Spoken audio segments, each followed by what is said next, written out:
Can you tell me your name and what you do for Human Rights Watch? So my name is Mohammed Osman, and I have been the Sudan researcher with Human Rights Watch since 2018. It began a little over a year ago. It's now become a full-blown civil war. 14,000 people killed, 10 million displaced, which drowns out the numbers in Ukraine and in Gaza. We're talking about the world's largest IDP crisis right now. What is it like being the sort of Human Rights Watch person when you're from the place that you're doing the work on? It's different. It's more than a job. Some people would say, well, you can always take a break from work, but then I can stop working and still will have to check on my family and friends because it's my country. The anger around it, the anger around the unfairness of it, the anger about how it's forgotten, the anger about how it's introduced. Mohammed, or Mo, hates the way people portray the conflict in Sudan. Two tribes who just woke up one day and decided that they need to exterminate each other. This is not a tribal conflict. This is a power conflict. This is a conflict about regional interest, about global interests. This is a conflict when there is a world that years and decades ago said never again, and it happens again and again and again. It's a conflict that exposed a hierarchy of what lives actually matter. This is Rights and Wrongs, a podcast from Human Rights Watch. Common reaction, I think, to Sudan in the headlines, stated or unstated, which is Sudan again? What's going on there? Didn't we talk about Sudan in 2003? It's unfair, but it is nevertheless true that this genocide will be on your watch. This is a two-part episode. How you deal with it will be your legacy. Africans just can't seem to get things right. Your Rwanda. Uncivilized, untamed. Your Auschwitz. A place of chaos, illness, child soldiers, coups, civil wars, corruption. We were brought up to believe that the UN was formed to ensure that the Holocaust could never happen again. Sudan We believe in became you so strongly. a kind of perfect We emblem need you so badly. that confirmed for lots of people those stereotypical ideas. The thing that you hear about Sudan is that it's super complex, which it is. But the thing that I think about is how quickly we metabolize the story of what's happening in Ukraine. Because we are united, Ukraine, America, and the entire free world. Or how we as consumers love complexity. It's giving Dune. لسان الغيب لسان الغيب لسان الغيب لسان الغيب لسان الغيب. It's giving Game of Thrones. You're my most trusted advisor, my most valued general, and my And so dear. in this episode, here's what we want to try to do. I've been by your side longer than any of them, Khaleesi. We're going to take 3 people from the African diaspora to try to tell this story. First, you got Mo, So my name is Mohammed Osman, who and works for Human Rights Watch. I am an African American born in Chicago. Then you've got Dr. Christopher Townsell, Um, historian of Sudan at the University of Washington. Then me in New York City. So part 1, Sudan's on the verge of collapse. How did we get here? Next time, part 2, what's going on now? Scene 1, 2003. So where I start with in my undergraduate courses, which I will maintain until the day I die, is what maps can tell us and how important maps are in terms of kind of explaining. Step 1, we need a setting. If we looked at a map circa 2003, Sudan would have been the largest country, geographically speaking, in Africa. It is a ginormous country. Y'all know Sudan on the continent, sort of northeast. Darfur is a region in the Sudan larger than the country of France. But However, the kind of epicenter of national power within Sudan is located at the confluence of the White and Blue Nile rivers at the city of Khartoum, Khartoum being the capital of Sudan. so I grew up, as many of my siblings and family members at the time, in our grandmother's house in Sudan, in Khartoum. The blue goes towards Ethiopia to the east, and then the white goes down into Central Africa. What language did you speak in your house, in your grandma's house? So Khartoum is kind of, if you look at Sudan, is in the upper right, where the heart, if you will, of the country might be. Khartoum is the big city. So we all spoke Arabic. يا ولد تعال هنا انت ما بتاكل ليه انت ما بتسمع الكلام. And she was, in a way, probably a typical African matriarch in the way that she was just very solid, strong, stubborn to a degree, and she had no fear, and she was a very loud person. Mo, Dr. Townsell, and I are all similar ages. Mo is growing up in Khartoum, Dr. Townsell in Chicago, I in Tennessee. Because Sudan is such a geographically large country, typically those populations in and around Khartoum have had privilege, a disproportionate control on civil, political, and military structures. Their anger towards President Omar al-Bashir, who ruled the country since coming to power in a 1989 military coup. He was controlling the country from Khartoum. So what happened in 2003? In 2003, the country had already been involved in a very long civil war with southern Sudan. And so people in western Sudan, in Darfur, basically launched their own rebellion, right? They are very annoyed, right, by being on the margins of economic power. And a rebel movement is launched in the early 2000s. Scene 2. Al-Bashir. Now, Omar al-Bashir, who, again, had been in power since 1989. Hashtag dictator. Right. He responds brutally. And he says, oh, no, I'm not going to take any uprisings way out west in Darfur.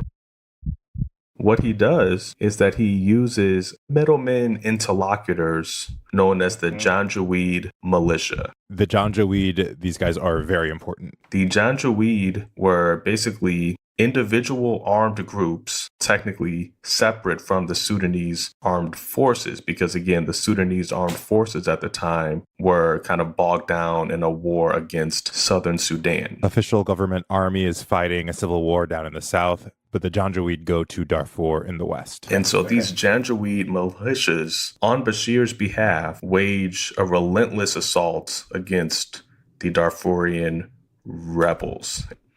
These Janjaweed, right, these Arab militias start to embark upon ethnic cleansing. They basically embark on this scorched earth kind of total war campaign where you had black ethnic groups in Darfur like the Masalit, Masalit, who have entire towns destroyed. Darfur really was a kind of hell on earth. Consensus is that certainly multiple hundreds of thousands of people killed. Then, of course, you've got the number of people displaced, these scars that perhaps cannot be seen with the eye, but that are, still all too very real. Sexual violence, internal displacement, the whole bit. It was just really bad. And the world constituted what occurred in Darfur as the 21st century's first genocide. Imagine all the people. Imagine the greatest artists of our time united to save Darfur now. Instant Karma, the Amnesty International campaign to save Darfur.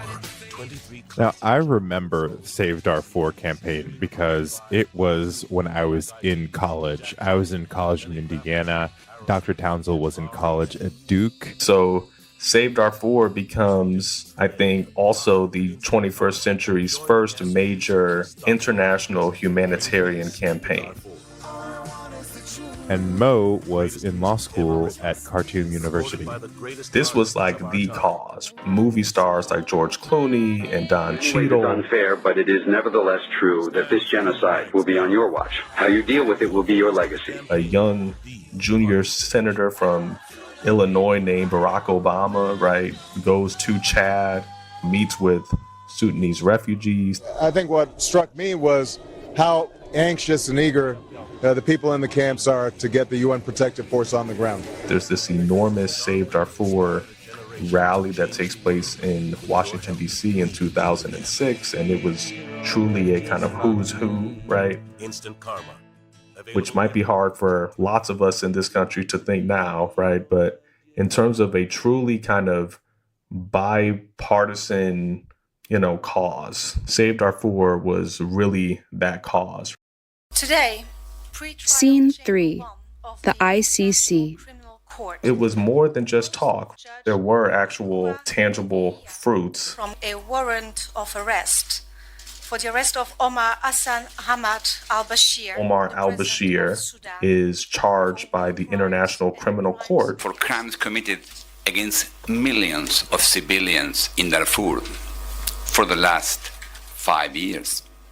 His victims are the very civilian that he, as a president, was supposed to protect. In accordance with the law, he becomes the first incumbent head of state to be indicted by the ICC. Interlude, the Janjaweed and Hemeti. The kind of large-scale bloodletting that kind of captured the world's attention, that ends, but there's still sporadic rebellion. Darfur does not successfully secede from the country, different from what happens with South Sudan. In 2011, South Sudan officially secedes and becomes the world's newest state, the Republic of South Sudan. The same does not happen with Darfur.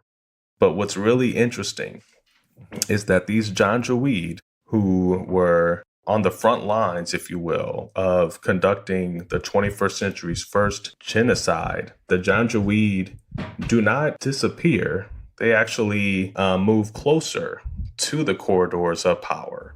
The events in Darfur showed Bashir how to keep his power, and he turned to the Janjaweed in search of another protector. They are made into a paramilitary force by Omar al-Bashir, known as the Rapid Support Forces. But there was one particular Janjaweed leader that Bashir trusted the most, Mohammed Hamdan Dagalo, or Hemeti. One of the kind of main figures in the Janjaweed becomes this man known as Hemeti, who was one of the two main individuals at the center of the current conflict. Bashir called him my protection, particular play on the Arabic word Hemaiti, which is my protection, versus Hemeti, which is his nickname. When we come back, the people rise up. Samuel Miller, 40 acres on Edisto. Fergus Wilson, 40 acres on Sapelo Island. Primus Morrison, 40 acres on Edisto. More than 1,200 formerly enslaved people got land from the federal government and then had it taken away. This was a betrayal. I'm Al Letson, host of the Reveal podcast. Our new series, 40 Acres and a Lie, is available now. Subscribe to Reveal wherever you get your podcasts. يا ولد تعال هنا انت ما بتاكل ليه انت ما بتسمع الكلام. Remember Mo's grandma? We love her. She was just very solid, strong, stubborn to a degree. We got to go back to Mo growing up with her for a second. And she had no fear. And she was a very loud person until people start talking about politics. And you'd realize very quickly how the tone changed. People look left and right, even her voice dropped down a bit. And she'd be like, يا غايته يعني نشوف اللي بيحصل شنو إن شاء الله كله تمام.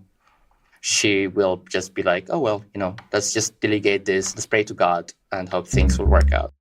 My grandmother worries. She would always say to me, oh, I don't want you to, get influenced so much and get excited and you go out of the house and speak about certain things that can get you hurt. Like, okay, there is something clearly wrong, right? Like why this powerful, strong woman would have to censor herself when it comes to talking about politics at that time. Now, Mo, like a good grandkid, did not listen to his grandma's advice. Now, there was a time that you were taken to prison, to jail. Can you tell me more about that story? Scene 4, the early 2010s, the Arab Spring. I was in my first years as a lawyer. We've been networking and discussing with a lot of activists from different parts in the capital, coordinating. And this was the time when people fed up about the dictatorship. complete lack of hope about an alternative. And this is when Mo went out to protest a dictatorship in a dictatorship. So it is, think around 2012, which is basically coinciding with the momentum of the Arab Spring.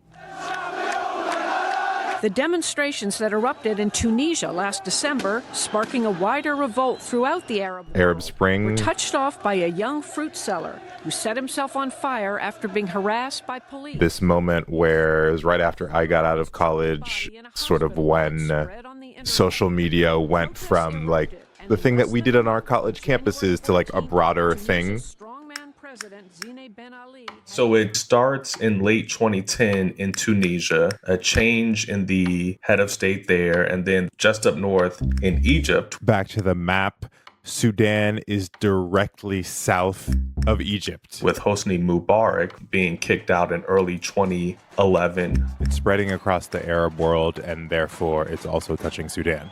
But Bashir, his position becomes increasingly untenable, right? Because Sudanese civilians obviously are keeping an eye on what's going on in Tunisia, Egypt, the fall of Gaddafi, Syria, Yemen. You know, Bashir's getting a little nervous. We felt like the moment we're going to start chanting, thousands of people would join us and we're going to march to the palace. Scene 5, the protests. We took the bus, we split into different groups, so we're not followed. We were like 50 people, I would say, in the main bus station in Khartoum, which is very close to the presidential palace. We looked at each other, and there's a moment we realized we're going there and starting that protest. And there was a moment of like, yeah, maybe one of us not going to go home tonight. Like, oh, so maybe I will not see you tonight or never. What did that moment, before you keep going, like that moment, pause there for a minute, like what sort of like was happening in your body? Like, you're like, did you feel anything, or like what was that moment like? I think it's interesting. It's a bit of the adrenaline rush. I remember very well that I was having this conversation when this feeling started kicking in among us, and I bought some chocolate on the side. Not Mo buying a chocolate bar. I mean, the moment we started chanting that we want freedom and we want bread, few minutes, we were surrounded by the police. Actually, some of the street vendors in the market started calling the police on us. Oh. And for a long time, I was, we are fighting for you. Why are you doing this?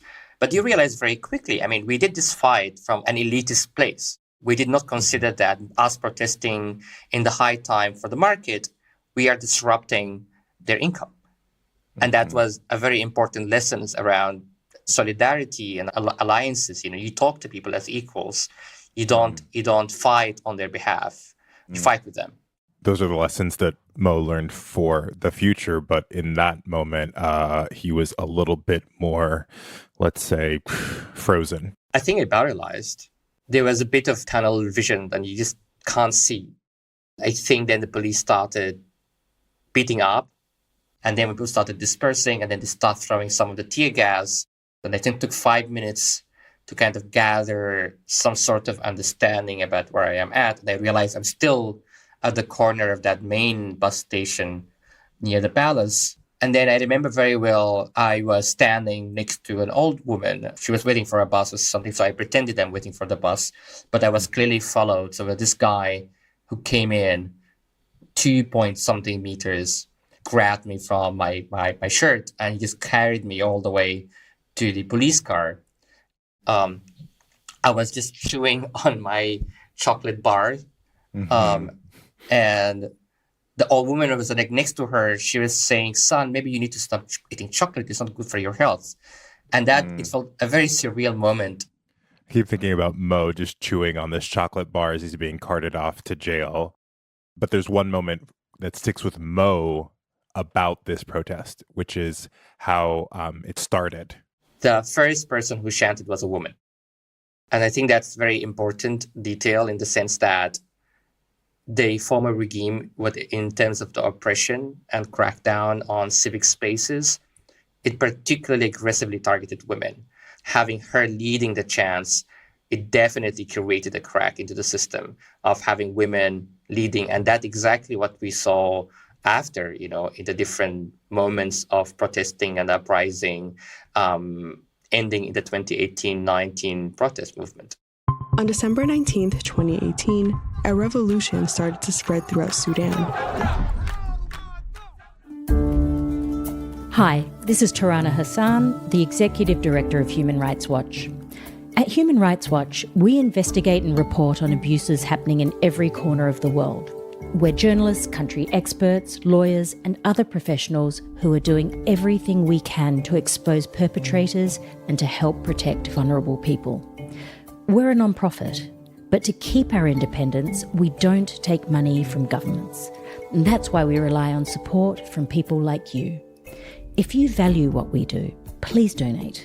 Go to hrw.org/podcast/donate. That's hrw.org/podcast/donate. Thank you. Scene 6, 2018, A Crack in the System. By 2018-2019, the country under Omar al-Bashir is weakening. Remember how South Sudan seceded?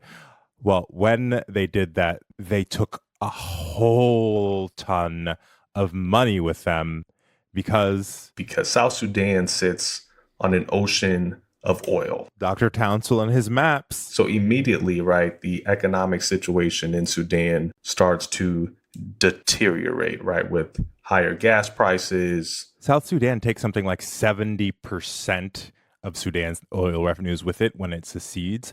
And so Bashir ends up in this situation where he doesn't have a lot of money. But remember those Janjaweed and that General Hemeti? What Bashir figures out is, okay, well, the way that I'm going to strengthen my position, remember the Arab Spring is happening and his position is pretty weak, is by investing my money into the Janjaweed, which are now the RSF, Rapid Support Forces, and this guy Hemeti, who is my protector, I will spend the money on him. And really what causes a change is the prices in things in the country, because basically it's a budgetary issue. Like, he ends up spending something like 2/3 of the nation's budget on war and security and not spending that money on the people, which means the prices go up and people feel the price hike, especially at the dinner table. The price of bread. Scene 7, The Budget Crisis and Bread. Which is so, I think, poetic because, one thinks about bread as being one of those foundational kind of parts of the human experience, right? But the price of bread had gotten so high within Sudan, right?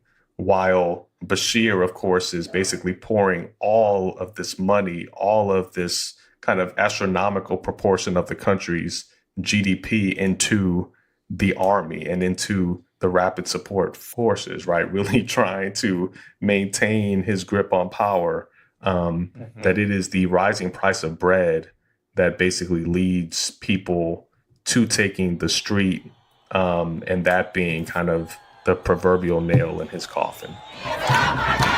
They wanted a democracy in their country. And like Mo in 2012, the people rise up, including some of Mo's friends, in solidarity with people across classes, across groups, now in 2018, 2019, and start protesting.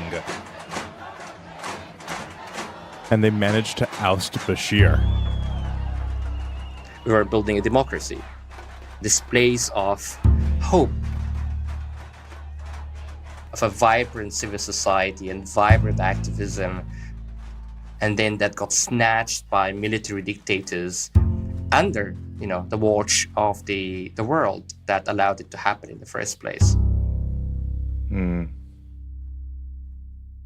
I think that even make it harder. Some people who are not really exposed to the situation in a country like Sudan, sometimes they ask me this question, right? And they hear about the conflict in Sudan, and they're like, oh, but it has been there for decades, right? And it's like, yeah, no, it's not. This is not a tribal conflict. Two tribes who just woke up one day and decided that they need to exterminate each other. This is a power conflict. This is a conflict about regional interest, about global interest. And I think I always believed that this war is war against Sudanese civilians by far and large. Next time, democracy collapses and we end up where we are today, which takes us back to Dr. Townsell's idea about maps. Where Sudan is incredibly important. Sudan sits on the Red Sea. 10 to 12% of the world's shipping goes through the Red Sea. The only U.S. naval base in Africa is located in Djibouti, which is very close to Sudan. You've got Russia, who would love to build a naval base on the Red Sea, because if they have Russian warships on the Red Sea, it could very much destabilize both the U.S. presence, but also the supply of energy to continental Europe. Russia has faced massive sanctions because of its invasion from Ukraine, but it has used Sudanese gold to insulate itself from the economic impact of these sanctions. And then you've got Saudi Arabia, which has been actively engaged in conflict with Houthi rebels in Yemen. Well, Sudan used to help Saudi Arabia in that. So if you've got an unstable Sudan, now the position of the Houthi rebels, who are tied with Iran, right, that gets strengthened. And last but not least, I haven't even mentioned China, which uses Sudan for its oil. So the world is very much invested in the outcome.